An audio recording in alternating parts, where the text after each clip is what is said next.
Hello, welcome folks. Welcome to a exciting new version of a show. So we are having the Gathering the Roll tabletop news program, of course. Welcome folks.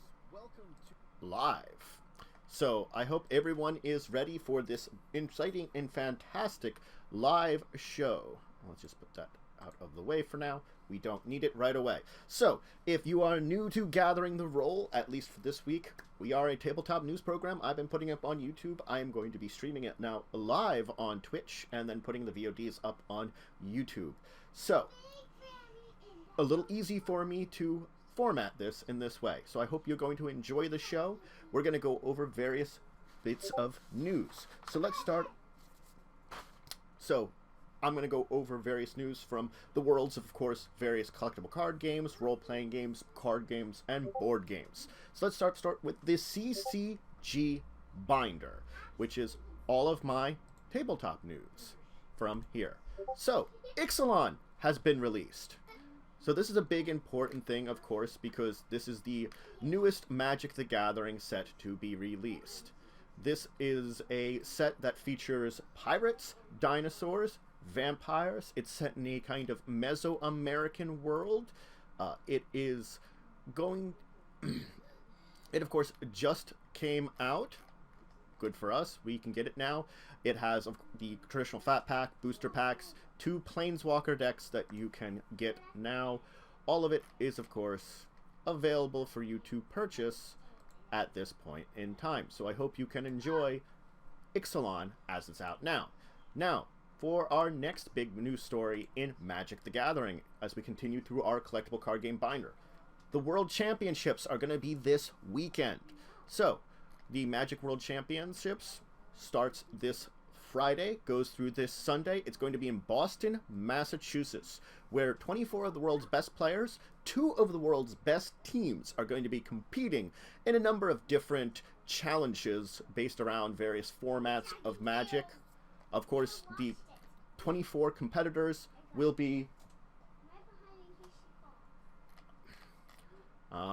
competing together in their own things, and the 2 teams will have their own series that they'll be taking care of in a sort of multiple game that format.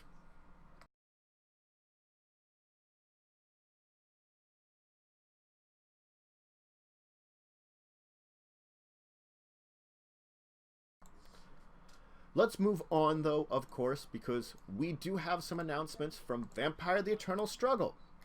First off, the Vampire the Eternal Struggle European Grand Prix circuit is coming to us. This means that they're having their big tournament in Europe that's coming at the end of this year, starting in December, going through, of course, July and beyond. And if you want to participate, you're in Europe, you can check it out now. Now, you can also check out, of course, that the fact is Anthology, the new set from Vampire the Eternal Struggle, the new special set with only a few new cards, mostly reprints, is now actually available for purchase if you really want to get it.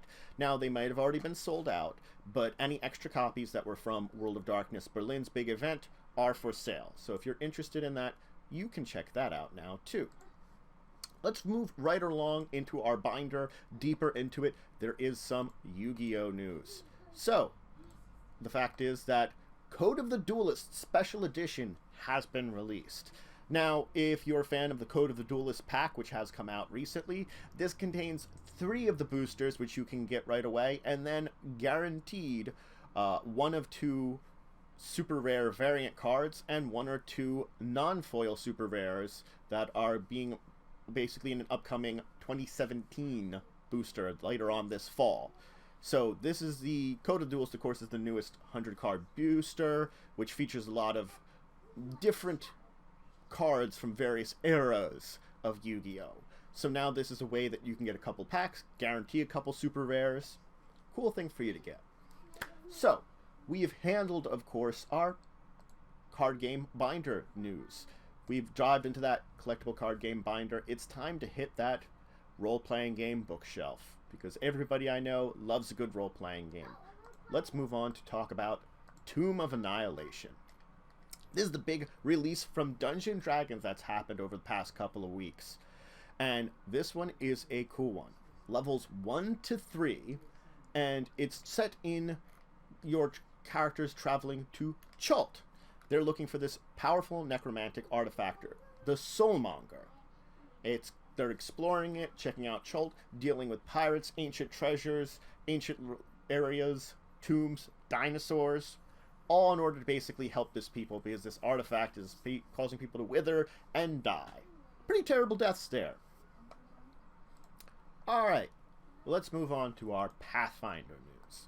So the first one I want to talk about is, of course, this one here, featured. The Flooded Cathedral, the next in the Ruins of Aslant Adventure Path.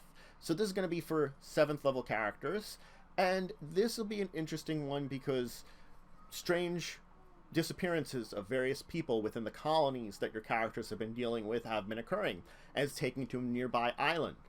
There, they've learned about like a fish-like god and its dead god and its worshippers and its ruined cathedral. And the minions that remain there have basically been kidnapping people. So it's up to your people to rescue them and learn what this threat is of this ancient god, at least its minions, coming to the surface. What it means for the region where the colony is, or perhaps for the entire world. We also have of course, 2 Pathfinder Society scenarios. First is the Unseen Inclusion for levels 1 to 5. So there's the city of Merib, and it's been a growing place, but it has history in it. It's built upon ancient histories of the Sirens and other various groups. And they find a new ruin, where a haunted apparition kind of just comes screaming out of, spooks everyone, and your characters are sent in to uncover the past of this place, find out what's going on, and solve the problems. Also out is Call of the Copper Gate for levels 3 to 7. And this one's an interesting one, because your character's at one of the Pathfinder Society's lodges, the Grand Lodge in particular.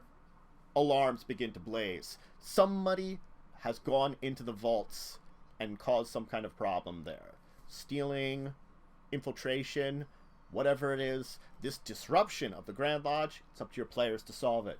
And it's going to take them on a trail that will unleash basically various things along the way. Still out from Paizo, though, we do have a Starfinder Society scenario that's come out. Cries from the Drift. A Starfinder ship, it's been missing. This distress signal out into space. And it's one that would not have been detected from where it is, but by chance, a passerby has detected it and given the information to the Society. So it's now your PC's goal to follow this distress signal, which would not have been detected otherwise, to go to this ship, get on board, figure out what happened, piece together what tragedy happened aboard this ship that cost all the crew their lives. Let's move on, though, and talk a little bit, of course, about Shadowrun. So there have been 2 new Shadowrun releases, 2 adventures. First off is Lethal Forces, shown here. So this one's all about a Mr. Johnson coming to your characters and effectively spinning some information to you about a secret research facility, highly defended, difficult to break into, but with things inside of such value. Not only you will get rich, he will get rich. You'll both get rich. And this is the kind of thing that you're just going to eat up this information. And he's not just telling anybody, he's telling you. But there might be something else going on here. Is this too good to be true? You'll have to find out by diving into it yourself. Also out, though, we do have another one. We have Windy City Chaos. So this is built better for going with the Shadowrun Anarchy system, if you've checked that out. But regardless, something's going wrong. Chicago, the containment zone, where they're containing the insect spirits, people disappearing, large groups of them.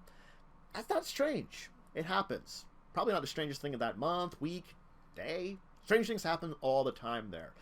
But a large group has gone missing, and someone's offering a lot of nuyen for your group of runners to go in and find out what's going on. And this is not a safe place. The containment zone's dangerous. Strange things happen there. But hey, if the money's right, your characters are definitely willing to check it out. So we still do have some more RPG news with Changeling the Dreaming V20 is out. So this is, of course, the 20th anniversary of the Changeling the Dreaming World of Darkness scenario, the setting. It has been 20 years since White Wolf originally published Changeling the Dreaming, setting about with your people who have connections to the spirit world and can effectively go into a spirit world and become these creatures, be these beings, both beings of the real world and the spiritual world. And there's more details to it than that, and I would dive into it to check out the various interesting things.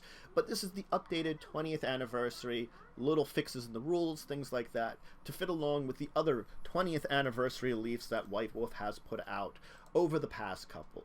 Well, Onyx Path has put out over the last couple of years. So you can check it out now if you're interested in trying out Changeling Dreaming. It's a big update. Let's move on, though. Still more role-playing game news. That bookshelf's getting full this week. Star Trek Adventures. They've released These Are the Voyages. So These Are the Voyages is the first of their volumes of ready-to-play missions. This is 8 ready-to-play missions that are for your, of course, Star Trek Adventures system.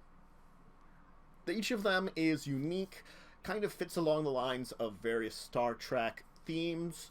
One of them, you're going to an anomalous wormhole that on the other side an older ship has been trapped.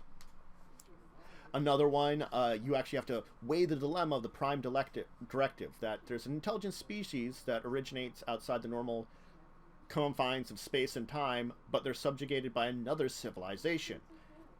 Will you mess with this? Is it a point in time? You can rescue a Federation space vessel that's in the Romulan neutral zone. Try to avoid war with that one. Carnaria 7. Something strange going on. The colony is rapidly disintegrating by its foundations. Investigate that. Explore an alien space station that there is a massive forest ecosystem within. So the entire thing has this giant ecosystem, forests, trees. Better check it out. You can foil the plans of a long-dead plague, and of course uncover the truths of this plague's origins. Why was it started? Why was it spread? What's going on? Can you save those infected by it? Stop the theft of an experimental torpedo and pursue those thieves in order to expose the plot. Find out who hired them and who they were bringing it to. And of course the last one is responding to a distress signal on a mining colony that's in the middle of a revolution, a revolt, and discover that there is some kind of strange new life form deep within the mines.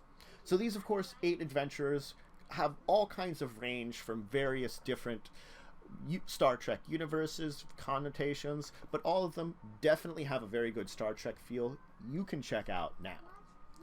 There's also London Bridges Has Fallen Down, an adventure for the Space 1889 role-playing game system. So this is taking place on Mars. You're on Mars's oldest city, the proud home to the failing Martian race. And a ship, a English ship, a British ship, basically crashes, called the London Bridge, a flyer. It's crashed in the desert, and a lady, Lady Tillington, has come to you to mourn her husband who crashed aboard that ship. So she wants you, a bold Mars adventurer, to recover his remains. So you have to leave from this ancient Martian city, explore that, figure out what's going on there, go into the depths of the desert once you can, and figure out what's going on with the secrets of the British Empire that maybe the husband there, who was a scientist, was getting into. So there's a lot of intrigue both between the Martians and the British, and you can explore it.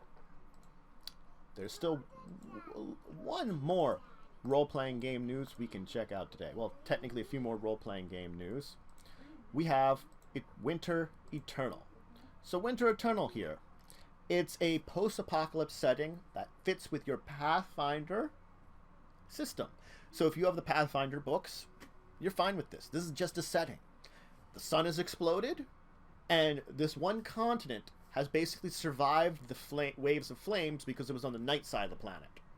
Earthquakes, tsunamis hit, so many people died, the place was torn apart, everything was destroyed, and the planet was cooling.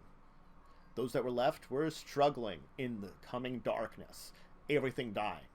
But a group of special people, wardens of nature, started basically camps using their magic, allowing them to grow food in this darkness. And then so all these different races and groups began to stumble out of the darkness into these camps under the protection. And now, hundreds of years later, 6 camps have grown into giant, cramped cities, heated and lit by magic. 2 of these cities are underground, 1 is built on the edge of the chasm. These cities are connected by special enclosed roads that are basically archways that allow travel pretty safely. But there's exploration out into the darkness. Special orange crystals in craters where light comes.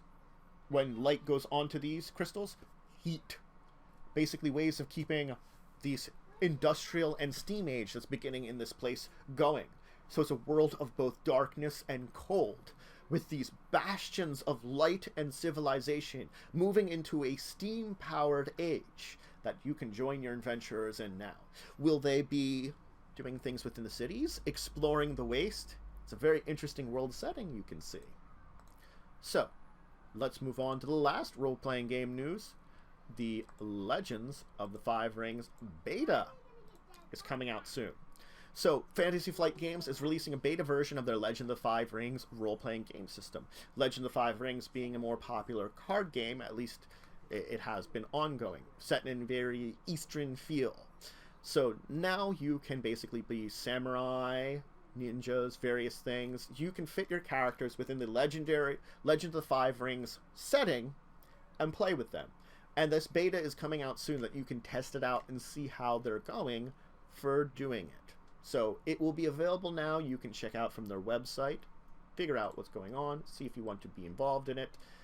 Try yourself. Let's move on though, because hey, we've got some releases from Munchkin, and we're moving on to our card game desk. So we've got the desk, got the card games, Munchkin Wonderland. Let's start with that one. So it's effectively a new Munchkin set in Wonderland. It's Alice in Wonderland. So it's going to be crazy Munchkin kind of humor and art focused around a lot of the various things that you have from, of course, Munchkin. The Jabberwock, the Red Queen, various items like the Vorpal Blade that are making their own versions of returns from other things now within this one. And, of course, this one has interesting sets of rooms that whenever the treasure deck runs out, whoever has the most loot wins on this one. So that's an interesting variation. From 2 to 6 players, Munchkin Wonderland is out now. But there is a couple more Munchkin releases. First off, Munchkin Christmas Light. So this is basically a collection of Munchkin materials based around Christmas. It's 122 cards. It can be played on its own or used with existing Munchkin games. It's all Christmas-themed cards that you can get now. So if you want a holiday Munchkin experience, you can get it now. And also available is Munchkin Light, which is another 115 card set. It's basically a cut down version of the normal Munchkin that is for 3 to 4 players, plays in about an hour, so it's about a little quicker. If you want a lighter version of Munchkin, or you want a smaller one that you want to get if you haven't gotten Munchkin before, this might be a good way of introducing yourself to Munchkin, getting yourself into it, trying it out. I could recommend playing some Munchkin Light now. It's fun. Munchkin's always fun. But let's talk about, of course, Cities of Splendor. So the Splendor game now has a new expansion to it. The Splendor game is all about you creating a effective merchant group, that you're building yourself up in a Renaissance era and moving yourself into new frontiers of the world. You are trying to build a set where you're getting money, funding, collecting gems from mines, various things. It's becoming a noble family with a big merchant background. And your set is sort of European Renaissance feel. And City of Splendors, what it does is introduce 4 new rule sets. And you can play with any of these rule sets, all of these rule sets, any combination you want of them. The rule sets, of course, are the cities, based around more city-based activities, some new titles, new double-faced city tiles that you can use to allow you to move and claim cities as your own.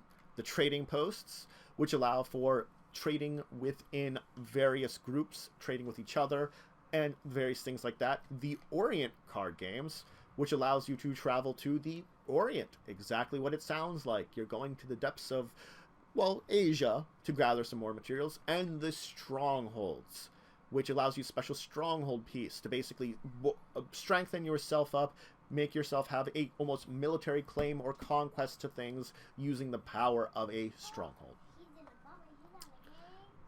So, let's of course though move on to the Game of Thrones card game, Brothers Without Banner. So it is a new expansion for the Game of Thrones card game. This is the 6th chapter pack in the Blood and Gold cycle for the card games. And it is, of course, available now. In the great houses of Westeros, a lord or lady may rebel, betray their house, and be condemned for the oath-breaking. But the world has the Brotherhood of Banners, which stands apart for them. They don't have a great house. They just gather together and fight together. So now you can, too, gather together the Brotherhood without banners to fight at your side in the card game. Also out, we have one for the Arkham Horror card game. Still some more card games. The Phantom of Truth. It's, once again, another one that's available now, and this is the Yellow King play has now gone off in the Ward Theater, and strange things have been happening. Cultists, monsters, lunatics, horrible schemes, terrors, omens of great, terrible things to come, and it drives you to Paris. So the Phantom Truth has you going away from Arkham, going all the way to Paris, and dealing with following the trail of the king in the Yellow King play and what it's done. And of course, hopefully solving the problems, stopping the malevolent forces from destroying the world once again. The Cthulhian horrors from arriving and, well, causing things to go awry. So if you want to follow the truth and learn about the Yellow King, the King in Yellow himself, actually, I should say, you can get it now. Also, we have Lord of the Rings Nightmare decks. We have 3 of them coming out for the Lord of the Rings card games. So, we have the Flight and Stormcaller, the Thing in the Depths, and the Temple Deceived. So this is part of the Dream Chaser cycle of adventure packs to the Lord of the Rings card game. And this is supposed to immediately follow scenarios of the Grey Havens Deluxe expansion. These here are 3 new Nightmare decks that are available to you, dealing with Corsairs, Undead, various things like that, dark and terrible things. Flight the Stormcaller is you chase after Captain Sahir's ship, the Stormcaller, out of Grey Havens on the west coast of Middle-earth. And that's the basic storyline behind it.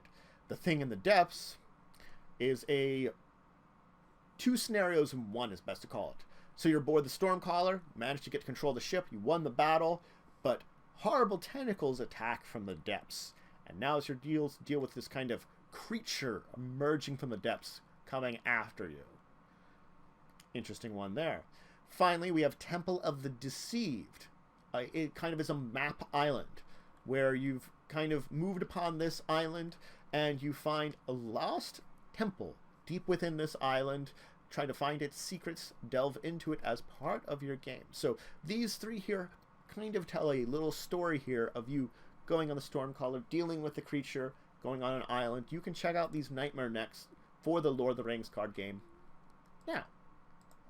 Also, we have out in card game Ascension, Valley of the Ancients. So for Ascension Chronicles of the Card Slayer, the deck building game, it's a new expansion. So it's continuing the story of course, Ascension, the basics that this is centuries, this valley has remained hidden from the rest of the world, and now it's connected in. It introduces a new card type, of course, Temples, which can be acquired or stolen from your opponents, new Enlightenments, specific effect is Serenity, a new Void specific effect, Echo, and you can play as a standalone 1 to 4 player game, or combine it with your other Ascension games and play for up to 6 players, as 183 cards, and it is available now for purchase for $40. Now, Come On Games has released, well, a bunch of new games. and we want to talk about them briefly. So we're moving into our board game pile. Yes! So everyone, it's time for the board game pile. Hope you're going to enjoy this one.